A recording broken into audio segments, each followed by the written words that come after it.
Une telle intervention pourrait avoir des conséquences incalculables pour la stabilité de cette région meurtrie et fragile.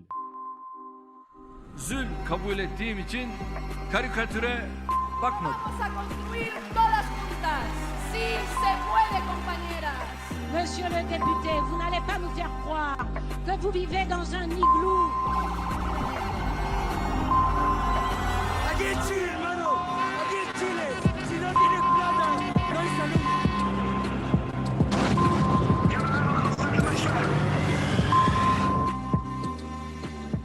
Bonsoir à tous et bienvenue dans le second épisode de Cartes sur table, votre émission d'actualité géopolitique de Sciences Po Strasbourg. Aujourd'hui, sujet brûlant d'actualité car nous parlons du Liban et de ses crises. Et pour ce faire, je suis avec Théo de Radio Propos. Bonjour Théo. Bonjour Simon. Alors, nous enregistrons cette nouvelle émission depuis les studios du Centre social et culturel du Nehof avec la participation de l'association À Livre Ouvert que nous remercions chaleureusement. Pour entrer dans le vif du sujet, Théo, quelques mots sur le Liban ? Quelques mots, oui Simon. Donc d'abord, le Liban, c'est un petit pays un peu plus grand que l'Alsace. En 1920, il est créé et administré par la France sous le système des mandats. Le Liban va prendre son indépendance en 1943. Et après avoir longtemps été décrit comme la Suisse du Moyen-Orient, le Liban sombre dans une terrible guerre civile de 1975 à 1990. Tout ça ponctué d'interventions étrangères venant rendre de plus en plus difficile la résolution du conflit. Le Liban, c'est aussi un système confessionnel unique au monde où sunnites, chiites et chrétiens se partagent les trois postes les plus importants du pays. En effet, le président des Libanais est chrétien maronite, le premier ministre est musulman sunnite et le président de l'Assemblée nationale est musulman chiite. Et donc, pour traiter ce sujet libanais, nous avons le plaisir d'avoir à nos côtés deux invités.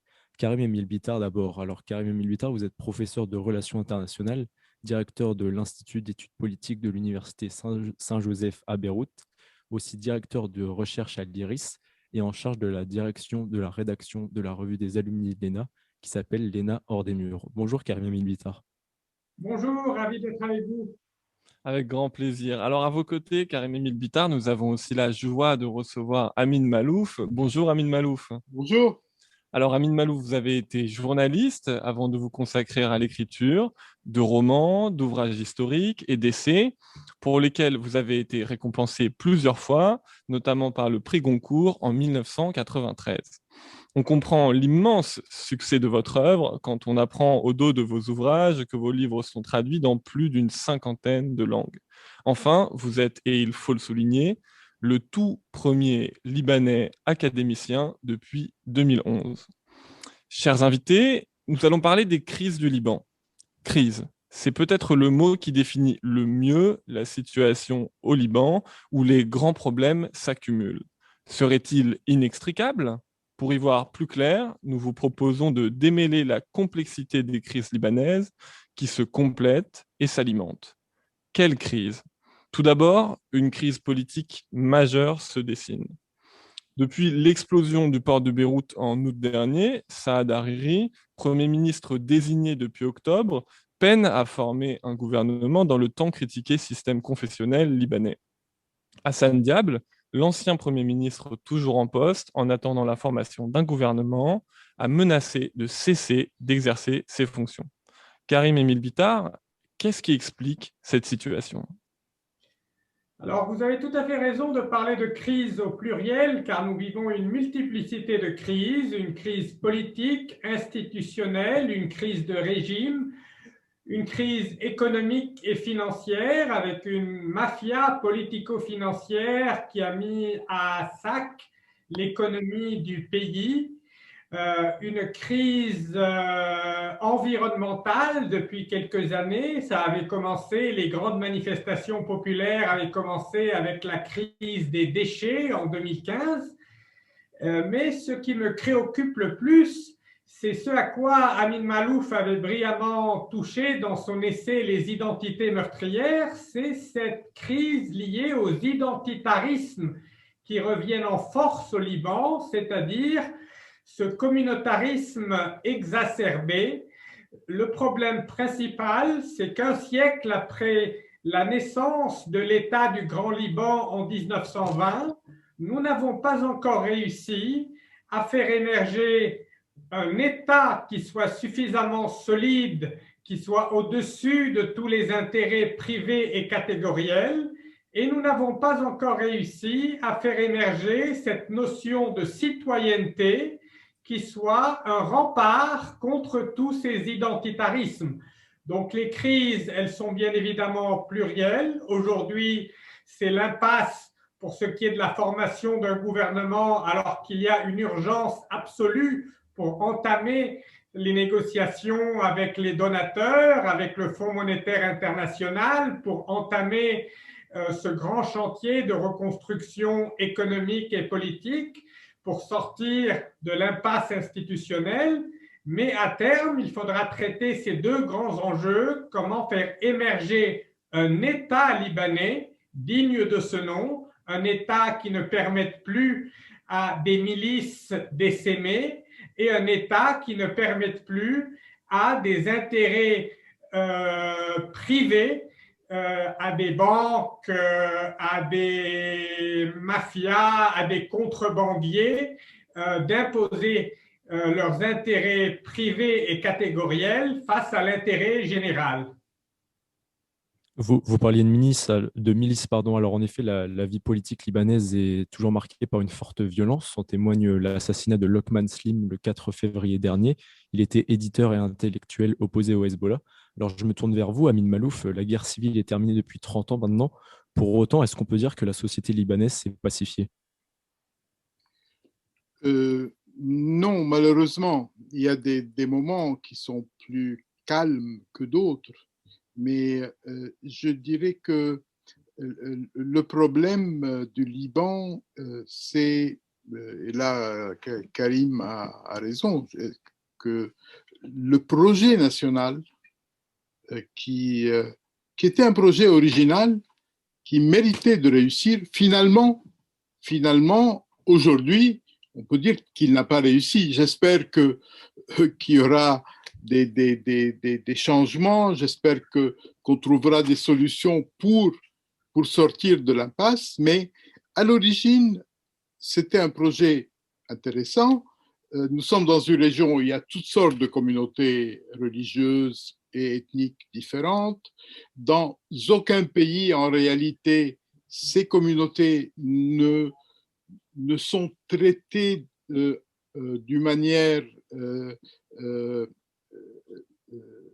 juste, sans discrimination, sans oppression. Et l'idée d'origine au Liban, c'était que ce pays allait être le lieu de refuge privilégié pour des populations qui ont longtemps été opprimées, persécutées, et que dans ce refuge, qui est commun, on allait organiser une vie commune dans laquelle, dans un premier temps, c'est ce qui était prévu à l'origine, dans un premier temps, on allait partager les différents postes de gouvernement, même de l'administration, de manière équilibrée pour que chacun se sente représenté, et ce serait fait à titre provisoire jusqu'à ce que l'on installe dans le pays un sentiment d'appartenance à la nation dans son ensemble, à la communauté nationale dans son ensemble, ce qui permettra de dépasser, de transcender l'appartenance de chacun à sa communauté. Ça, c'était le projet initial, et c'est un beau projet. Je pense que dans cette région, on avait besoin d'un projet, pas seulement d'ailleurs dans cette région. Malheureusement, ce projet n'a pas abouti. Le système de quotas qui a été installé s'est révélé finalement vicieux. Au lieu d'aider les gens à dépasser leur appartenance à une communauté vers une appartenance à la communauté nationale, en réalité, il les a de plus en plus ancrés, rattachés, emprisonnés dans une appartenance communautaire et dans un lien d'inféodation à des chefs communautaires, religieux, politiques, militaires ou autres, Et le beau projet, finalement, n'a plus jamais décollé. Alors, on va s'éloigner un peu de la crise politique pour parler d'une autre crise dont vous parliez, M. Bitar, en début d'émission, c'est la crise économique. La livre libanaise vient de passer un cap historique. Le cours au marché noir est passé de 10 000 livres libanaises pour 1 dollar. L'inflation fait parfois quadrupler le prix des aliments de base et les salaires ne suivent pas, ce qui mène à une baisse énorme du pouvoir d'achat des Libanais. Le ministre de l'Énergie a d'ailleurs annoncé ces derniers jours que le Liban risquait de ne plus disposer d'électricité faute d'alimentation. Donc, je m'adresse encore à vous, Karim Emile Bitar, vous qui êtes sur place à Beyrouth. Que voyez-vous et que vivez-vous au jour le jour ? Alors, on constate tout d'abord une impuissance gouvernementale assez étonnante. Nous avons hier, aux nouvelles de 20 h, le ministre de l'Énergie qui vient nous dire que dans 2 semaines, nous n'aurons plus d'électricité, et le ministre de l'Intérieur qui est en charge de rassurer les citoyens, qui vient nous dire que l'armée n'est plus capable d'assurer la sécurité des citoyens et qu'il ne répond plus de rien. Donc, une incapacité gouvernementale absolue, une incapacité à assurer les services publics essentiels.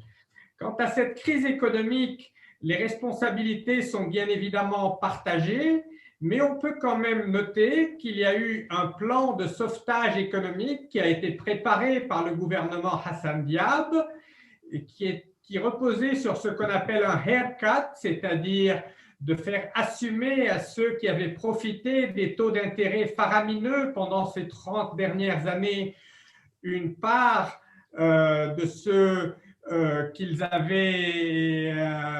dont ils avaient profité pendant ces 30 dernières années, une sorte de quote-part un peu plus importante pour ne pas que les Libanais les plus défavorisés n'en payent le prix. Le Fonds monétaire international avait soutenu ce plan. Malheureusement, il y a eu une sorte de coalition d'intérêts privés très puissants, des banques privées, de l'Association des banques du Liban, avec le soutien de certains parlementaires proches de ces intérêts privés, proches des actionnaires des principales banques, qui ont tenté par différents artifices de faire échouer ce plan qu'on appelle le plan Lazare, parce qu'il était soutenu par la banque Lazare. Et le président Macron avait appelé les choses par leur nom. Il avait estimé à juste titre que ce qui avait eu lieu au Liban, c'était une gigantesque pyramide de Ponzi, l'une des plus grandes pyramides de Ponzi de l'histoire, une pyramide à la Madoff. Donc, on avait érigé une économie entièrement basée sur la finance, sur les services. Et aujourd'hui, il est absolument nécessaire de reconstruire une économie productive, orientée vers le high-tech, vers l'économie du savoir, également vers l'agriculture et l'industrie, et de ne pas faire assumer aux Libanais les plus faibles, les plus défavorisés, à travers une hyperinflation, à travers cette pauvreté galopante que vous évoquiez, le prix de cette crise qui est assez dévastateur, puisque d'après les chiffres de la Banque mondiale, près de 60% de Libanais vont tomber très bientôt sous le seuil de pauvreté et un nombre croissant sous le seuil d'extrême pauvreté. Justement, Karim Emile Bitar, vous parliez d'aide internationale. On lit souvent que le Liban est un pays sous perfusion, qui ne vit presque que de l'aide qu'on lui accorde, qui ne survit même presque. Aide faramineuse, à en croire un article de L'Orient le Jour de décembre 2019, nous disant qu'en 30 ans, le Liban a reçu près de 260 milliards de dollars d'aide, ce qui correspond plus ou moins à un plan Marshall et demi. Les Libanais sont alors en droit de se demander où est passé tout cet argent. Je me tourne vers vous, Amin Malouf. C'est quoi ? C'est la corruption, c'est le clientélisme qui sont responsables de la déliquescence de l'État et de l'impuissance du gouvernement ? Je suppose. Pour ma part, je suis un peu éloigné depuis... J'ai quand même quitté le pays il y a 45 ans. Vous voyez, donc ça fait un certain temps, mais je suis très régulièrement ce qui arrive au Liban. Je suis constamment en contact avec des amis, des proches qui sont là. Et c'est vrai que la première chose que les gens mentionnent quand on parle avec eux, ce n'est pas tellement le fait qu'on ne forme pas le gouvernement. Ça, les gens le disent à la fin en guise d'anecdote, en disant bon, on n'est même pas capable de faire un gouvernement. Mais ce qui les touche véritablement, c'est l'écroulement de la livre face au dollar, c'est la crise économique qui ressemble à un effondrement économique, pour dire les choses comme elles sont.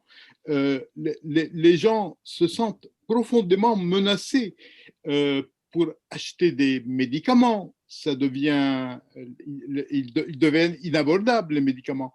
Même pour les hôpitaux qui sont censés soigner les gens qui sont touchés par la pandémie actuelle, même des produits auxquels les gens étaient habitués depuis toujours disparaissent ou alors deviennent là encore tout à fait inabordables. Je crois qu'il y a une paupérisation massive.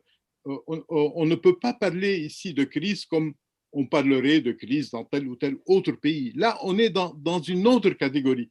C'est véritablement un effondrement de la vie économique, de la capacité de survie d'une très grande partie de la population. Merci Amin Malouf pour ces éléments. À présent, nous vous proposons un court interlude musical avec la Libanaise Feyrouz qui chante Beyrouth dans la guerre civile. Extrait de Feyrouz, Libeyrout. من قلبي سلام لبيروت وقبل للبحر والبيوت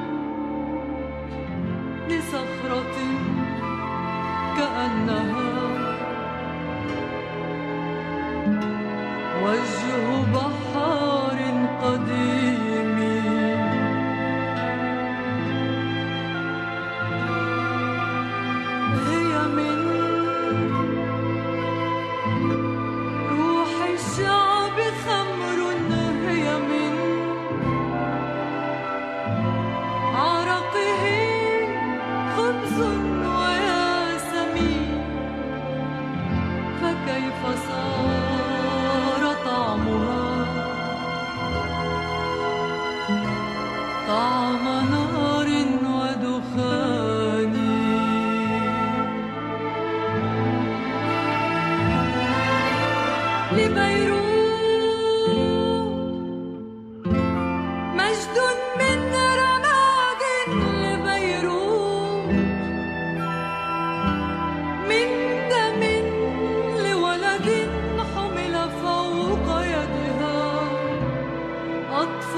On profite de la fin de cette interlude musicale pour vous rappeler que vous pouvez poser vos questions dans les commentaires du Facebook Live et nos invités y répondront en fin d'émission.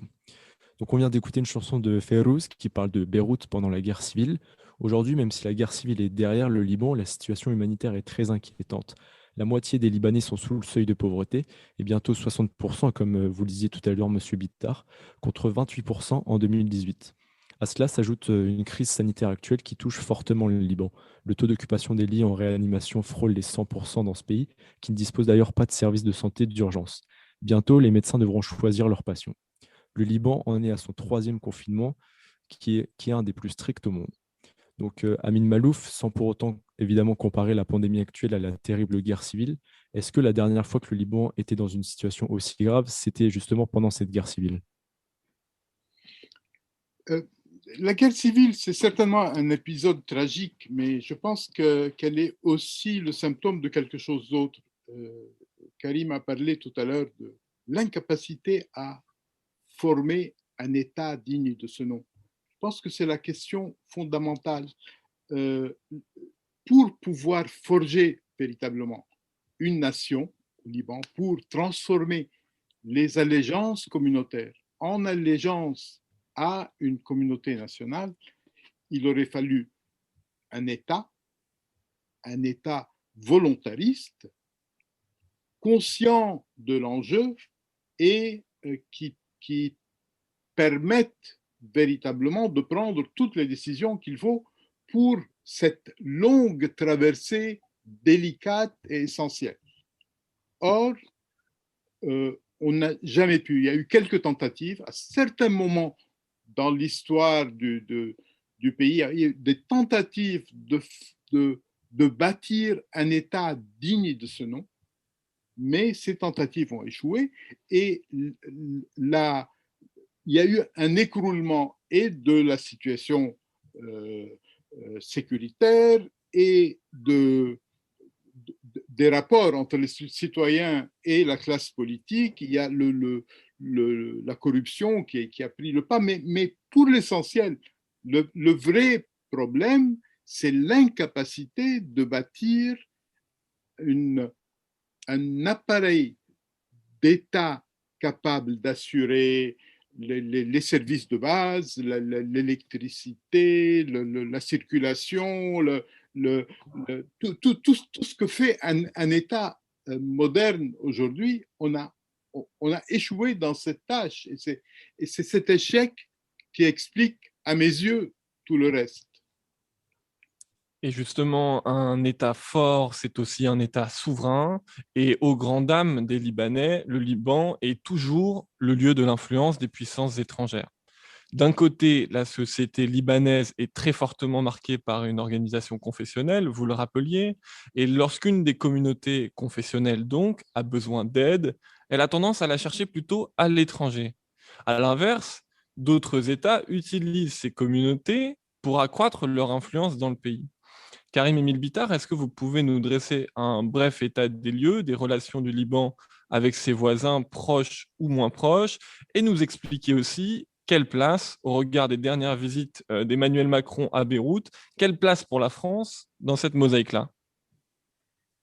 Vous touchez là un point extrêmement important. Je voudrais préalablement rebondir très vite sur un autre point essentiel sur lequel que vous avez abordé il y a un instant, c'est celui d'un pays constamment sous perfusion, celui des aides internationales, parce qu'il y a eu une étude publiée cette semaine par la Fondation Konrad Adenauer, une étude académique assez intéressante parce qu'elle montre en effet que ces aides depuis à peu près 20-30 ans avec les conférences de Paris 1, Paris 2, Paris 3, CEDRE, a été en effet contre-productive parce qu'elle a eu pour effet de permettre à la classe politique libanaise de se maintenir à flot et de se servir de cette aide internationale pour maintenir des réseaux clientélistes en bout de compte, et que cette aide n'a pas véritablement bénéficié ni à reconstruire un État, ni à réformer les secteurs essentiels comme le secteur de l'électricité, mais plutôt a été détournée de ses fins pour maintenir à flot une classe politique entièrement corrompue. Et c'était la leçon qu'avait tirée le président Emmanuel Macron lors de sa visite à Beyrouth juste après l'explosion du 4 août, lorsqu'il avait dit « l'aide ne doit plus aller à la corruption ». Et c'est pour cela que l'aide va aujourd'hui à travers des organisations de la société civile, des ONG, et non plus à travers le gouvernement libanais. Quant à la deuxième question que vous venez de soulever, elle est absolument essentielle. C'est le point qui fait le principal traumatisme du Liban, c'est ce qu'on appelle en sciences politiques la clientélisation des communautés. Et ça a commencé en effet en partie autour des politiques françaises et britanniques au milieu du XIXe siècle, lorsque Napoléon III, au milieu du XIXe siècle, cherchait à courtiser en quelque sorte les chrétiens d'Orient dans une période où les Britanniques s'étaient rapprochés de la communauté druze. Il s'est créé un phénomène d'inféodation des communautés religieuses à des puissances étrangères. Ça ne veut pas dire qu'il y avait de part et d'autre parfois de bons sentiments. Il y avait de vraies affinités électives entre la France et le Liban qui remontaient à très loin dans l'histoire. Mais très souvent, c'était la géopolitique qui l'emportait. Donc, les minorités religieuses en Orient se sont très souvent trouvées instrumentalisées par ce jeu des puissances internationales. Et comme au XIXe siècle, c'était la France et la Grande-Bretagne avec les Maronites et les Druzes, on se retrouve aujourd'hui, au XXIe siècle, dans une situation où vous avez l'Arabie saoudite qui cherche à exporter sa puissance en se posant en protectrice de la communauté sunnite libanaise, et l'Iran révolutionnaire qui cherche à exporter sa révolution en se posant en défenseur de la communauté chiite libanaise à travers son soutien au Hezbollah, qui peut, dans les années fastes, aller jusqu'à plusieurs centaines de millions de dollars par an. Donc le Liban se retrouve otage de ces situations régionales, précisément parce que les communautés libanaises, ou plutôt les leaders de ces communautés, ont tendance à chercher en permanence des parrains à l'extérieur de ces frontières parce qu'ils sont saisis par ces angoisses existentielles, ces angoisses communautaires et identitaires. Et ce qui n'aide pas, c'est que l'identitarisme, comme le disait Amin Maalouf, est aujourd'hui un phénomène mondial. Le Liban est un peu à contre-courant. Cette idée de créer un Liban qui serait un havre de coexistence était peut-être possible, plus simple, ou dans les années 50, 60, 70, où il y avait des régimes plutôt laïques dans la région, alors qu'aujourd'hui, ce sont plutôt les courants ultra-religieux qui triomphent dans la région et l'identitarisme qui prend le dessus, aussi bien en Israël qu'en Inde avec Narendra Modi, que dans plusieurs autres pays de la planète. Donc, il est de plus en plus difficile de faire triompher cette notion de citoyenneté, ces notions d'humanisme laïque à modèle réduit dans ce Liban, ce qui est notre objectif, du moins l'objectif de ceux qui au Liban ne désespèrent pas et veulent faire triompher un modèle fondé sur la citoyenneté et non pas sur le communautarisme et la bigoterie. Merci Karim Emile Bittard pour cette intervention. D'ailleurs, vous faites bien ma transition. Vous allez comprendre Amin Maalouf. Vous expliquez dans votre dernier essai, paru en 2019, Le naufrage des civilisations, que c'est à partir du Liban, justement, votre terre natale, que les ténèbres ont commencé à se répandre sur le monde. Comment est-ce que vous pouvez expliquer cette centralité du Liban ? Je parle du Liban, mais je parle plus généralement du Levant, c'est-à-dire toute cette région autour de la Méditerranée orientale. Et je pense effectivement que quelque chose s'est cassé là, qui a eu des répercussions partout dans le monde. Dans cette région, il y a des adeptes des grandes religions monothéistes. Si le monde avait sous les yeux un exemple, un modèle de coexistence harmonieuse entre toutes ces communautés, je crois que cela aurait diffusé dans le monde entier entre guillemets, des ondes positives. Le fait de ne voir dans cette région que des conflits violents, des détestations mutuelles, a été extrêmement dévastateur pour l'atmosphère dans le monde d'aujourd'hui et bien au-delà de cette région du monde.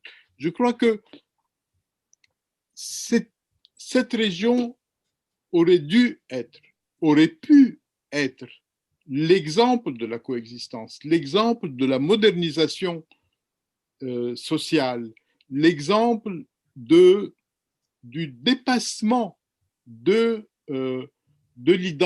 l'identitarisme exacerbé et le fait de n'avoir pas pu réussir a été dévastateur partout.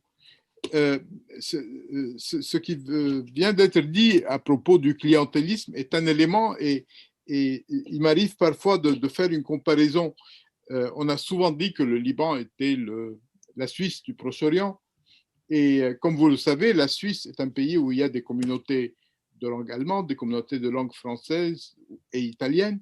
Imaginez si pendant les grands conflits du XXe siècle, pendant les guerres mondiales, chaque fois que la France, l'Allemagne et l'Italie entraient en conflit, les communautés en Suisse qui parlent leur langue prenaient position avec les colocuteurs de ces langues. Ça aurait pour le moins amené à l'explosion du pays. Et ce qui a maintenu la Suisse à travers toutes ces crises extrêmement graves, encore plus graves que les crises moyen-orientales, c'est qu'il y avait un système politique sage, équilibré, qui a fait comprendre à toutes ces communautés que leur véritable intérêt était de demeurer solidaires, de préserver leur îlot de toutes les tempêtes qui se passaient autour de lui, et ça a réussi. Le Liban, malheureusement, n'a pas réussi à le faire et il est resté ouvert à tous les vents et à toutes les tempêtes. Alors, toutes les crises dont nous parlons depuis le début de l'émission, elles sont associées et elles résultent aussi à une crise de confiance. La population libanaise est à bout et déplore un régime qui ne sait pas ou bien qui ne veut pas donner de réponse. C'est par exemple l'explosion au port de Beyrouth qui a montré l'incapacité des dirigeants à assumer leurs responsabilités. D'ailleurs, le juge Sawan, qui était chargé de l'enquête sur l'explosion, a été récusé il y a très peu par la Cour de cassation libanaise. Il avait osé mettre en cause 4 dirigeants politiques dans l'affaire justement de l'explosion du port. Les Libanais vivent toutes les crises dont nous parlons depuis le début. Ils n'hésitent pas à descendre dans la rue, certains allant même jusqu'à dire qu'ils seraient capables de tuer pour pouvoir nourrir leur famille. Donc un mouvement de manifestation s'était ressenti dans le pays avant d'être stoppé par la crise sanitaire. Mais c'est justement cette crise sanitaire qui est à l'origine de la reprise de très fortes manifestations, notamment à Tripoli le mois dernier. Karim Emile Bitar, je me tourne vers vous. Il semble qu'il n'y ait plus aucune lueur d'espoir que le Liban soit dans une des pires situations possibles. D'ailleurs, énormément de jeunes Libanais voient leur avenir à l'étranger et pas au Liban. Donc on se demande jusqu'où ces crises vont-elles aller. En effet, c'est l'un des aspects les plus inquiétants, c'est le nombre de jeunes Libanais qui souhaitent quitter le Liban. Jusqu'à aujourd'hui, la vague migratoire la plus importante de l'histoire du pays avait eu lieu dans les années 1989-1990. C'était la guerre de libération contre la Syrie qu'avait menée le général Michel Aoun et la guerre interchrétienne entre l'armée du général Aoun et les forces libanaises. Pendant ces 2 années, près d'1 million de Libanais sur une population qui à l'époque ne dépassait pas les 3,5 millions avaient quitté le Liban. Et cette année, s'il n'y avait pas la pandémie de coronavirus et s'il n'y avait pas le fait que les avoirs des Libanais dans les banques sont complètement gelés, on aurait pu assister à une vague migratoire presque aussi forte. Je le constate quasiment tous les jours à l'Université Saint-Joseph avec tous nos jeunes diplômés qui souhaitent quitter le pays pour un avenir meilleur en Australie, au Canada ou en France. C'est un vrai problème parce que le Liban se vide non seulement de ses élites, mais de ses classes moyennes. Et il restera dans ce pays une toute petite minorité de rentiers et une majorité de la population qui est paupérisée et qui est donc livrée à l'establishment politique traditionnel qui pourra les clientéliser et qui pourra s'en servir éventuellement comme de la chair à canon s'il devait y avoir de nouveaux incidents sécuritaires. Donc, le bout du tunnel, nous ne le voyons pas. Il y a très peu de raisons d'espérer. Il y a eu, cela dit, même s'il y a une certaine lassitude révolutionnaire, que les gens sont pris à la gorge par leurs problèmes socio-économiques, il y a toujours des gens qui manifestent. Aujourd'hui même à Beyrouth, il y a eu des manifestations, des étudiants du club laïque qui, cette année, pour la première fois depuis des dizaines d'années, ont remporté les élections estudiantines dans la plupart des grandes des grandes universités libanaises, à l'université Saint-Joseph, à l'université américaine de Beyrouth.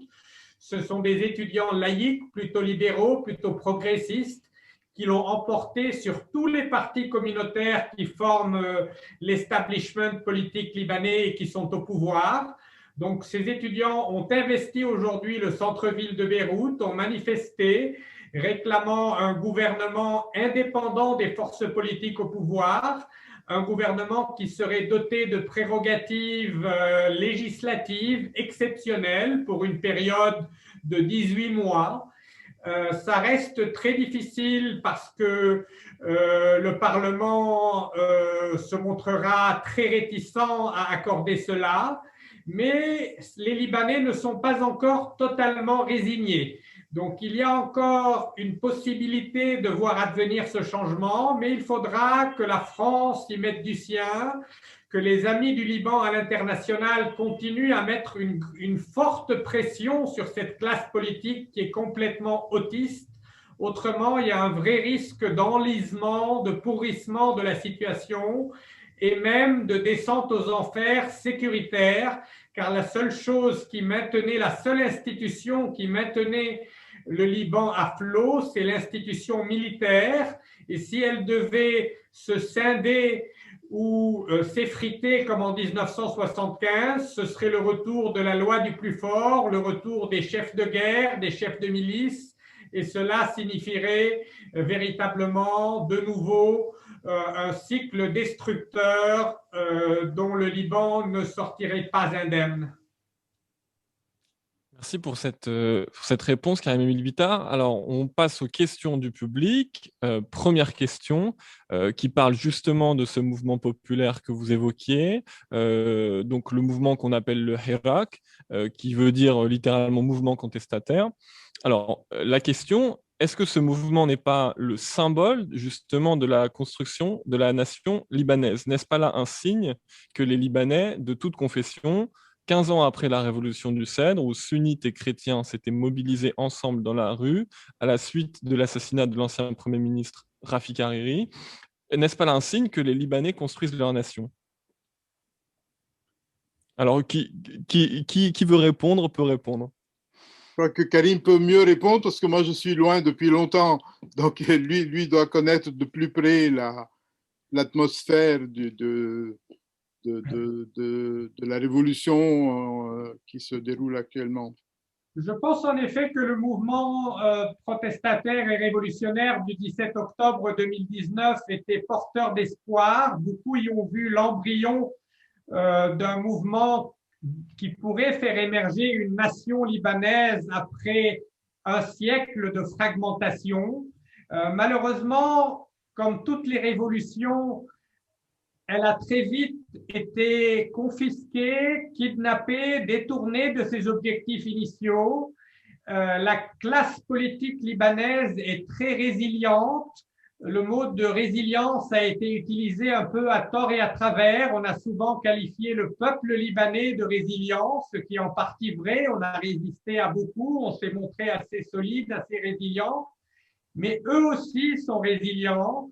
Les membres de cette mafia politico-financière qui gouverne depuis 30 ans, ils sont eux aussi résilients. Ils ont réussi à se reproduire à l'infini. Ils sont encore en poste. Ils sont pour certains octogénaires, nonagénaires. Ils se transmettent le pouvoir de père en fils. Ils parviennent à maintenir un système sclérosé. Et la révolution s'est quelque peu essoufflée. Mais il est tout à fait vrai que dans les premières semaines qui ont suivi le début de ce Hirak en octobre 2019, on a vu l'émergence d'une nation libanaise. C'était la première fois que dans toutes les villes du Liban, la première fois historiquement que non pas uniquement à Beyrouth, mais à Tripoli, à Saïda au sud Liban, à Tyr, des maronites, des sunnites, des chiites manifestaient ensemble, non pas autour de slogans identitaires et communautaires, mais autour de slogans sociaux, économiques et réclamant la citoyenneté, réclamant ensemble de former un Liban nouveau qui serait fondé sur un lien direct entre le citoyen et l'État et non pas sur le fait d'aller quémander leurs droits auprès de leaders féodaux, clientélistes, communautaires, qui sont là uniquement parce que leurs pères étaient déjà des leaders féodaux, clientélistes, communautaires. Donc, je pense que ce Hirak était porteur d'espoir.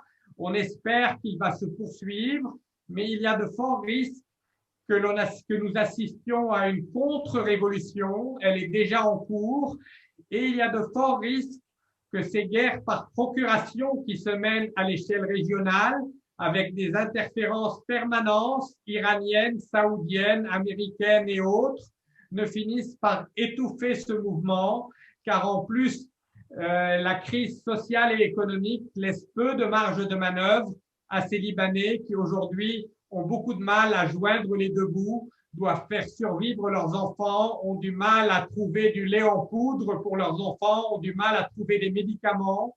Donc, cette aspiration à la citoyenneté devient malheureusement parfois secondaire. Alors, on a une question qui nous vient du public et c'est une question un peu en guise de conclusion ou bien en guise de réponse ultime. C'est après qu'on ait entendu toutes vos réponses et qu'on ait établi un peu toutes les crises, donc économiques, politiques, humanitaires, tout ça. Par quoi faudrait-il commencer pour régler les crises du Liban? Donc, j'adresse cette question à vous deux, en commençant peut-être par vous, Amin Malouf. Je crois que c'est la question essentielle. Quoi faire à partir d'aujourd'hui? Il est vrai que le tableau est sombre et on ne voit pas. On ne voit pas le bout du tunnel. On a beaucoup parlé de la classe politique au Liban. Un des drames du Liban, c'est que cette classe politique est à la fois incompétente et habile. Une des plus incompétentes au monde et une des plus habiles au monde. Quand il s'agit d'assurer ce que doit assurer un État moderne, même les services les plus essentiels, elle ne sait pas le faire, et ça fait des dizaines d'années que les gens ont des coupures d'électricité, etc. Et quand il s'agit de se maintenir au pouvoir, elle est capable de se maintenir au pouvoir à travers une absence d'élection, une absence de gouvernement, à travers toutes sortes de situations, elle semble totalement insubmersible. Donc ça c'est un véritable problème. Comment sortir? Moi, j'ai la faiblesse de croire que la sortie exigera très probablement un rôle de la communauté internationale. Non pas d'un pays, je ne pense pas qu'un pays puisse opérer ce sauvetage. En revanche, il me semble que des institutions internationales, notamment le Conseil de sécurité des Nations Unies, peut-être aussi le FMI, pourront un jour se retrouver avec l'ensemble des grandes puissances et opérer une sorte de sauvetage éventuellement en remettant à plat le système, l'économie, et en reconstruisant tout cela. Peut-être que je rêve, je suis beaucoup trop optimiste, mais je pense que s'il y avait ce type d'intervention globale, on aurait des chances de s'en sortir. Merci Amin Malouf. Et donc, je vous redonne la même question. Quelle est votre vision sur cette question, Monsieur Bitar? Je partage le diagnostic d'Amin Malouf sur la classe politique libanaise. Ils font preuve d'une absolue nullité en matière de politique publique et de génie en matière de politique politicienne. Il y a chez eux une sorte d'ingéniosité dans la malfaisance, si vous voulez. Ils sont capables de tout pour se maintenir au pouvoir et ils sont totalement incapables de résoudre les problèmes quotidiens qui se posent aux citoyens. Quant à la question « que faire ?» comme on dit, je pense que l'essentiel et de continuer de se battre pour créer cet esprit de citoyenneté. C'est le mot essentiel à mes yeux, même si c'est un combat de longue haleine qui prendra une génération, et d'édifier un État. Il n'y a pas d'alternative à la citoyenneté et à l'État, et à un lien direct entre ce citoyen et l'État. Et cela implique de désengager le Liban de la guerre des axes régionaux. Le Liban a payé un très lourd tribut à cette guerre des axes régionaux. Donc malheureusement, aujourd'hui, le Conseil de sécurité des Nations Unies est quelque peu sclérosé, mais idéalement, il faudrait en effet trouver des mécanismes qui permettent de mettre le Liban à l'abri pour ne pas qu'il continue continuellement de payer le prix à chaque fois que les tensions montent entre les États-Unis et l'Iran, entre l'Arabie saoudite et ses rivaux du Golfe.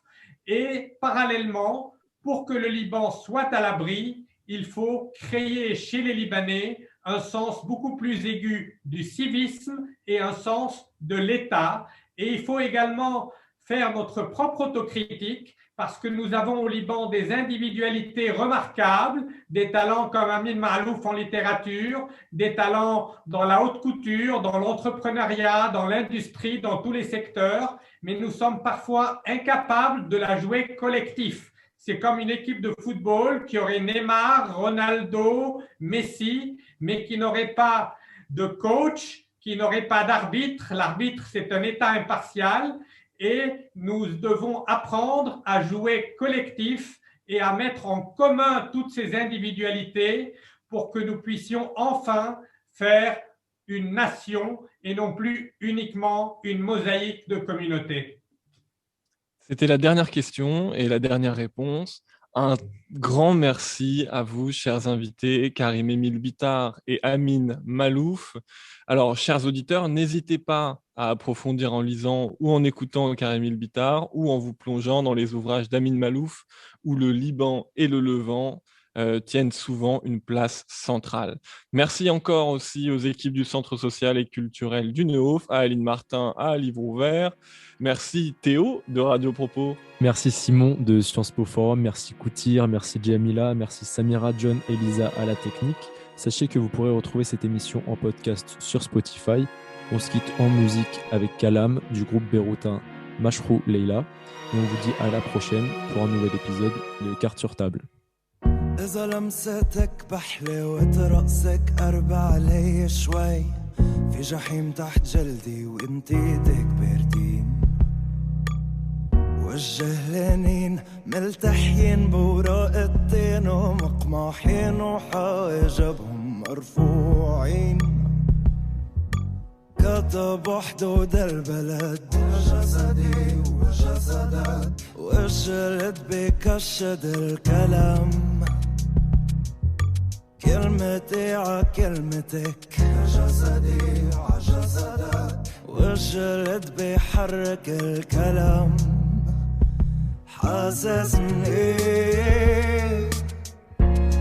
حسني انت حاسس فيه وين العيب حسني انت حاسس فيه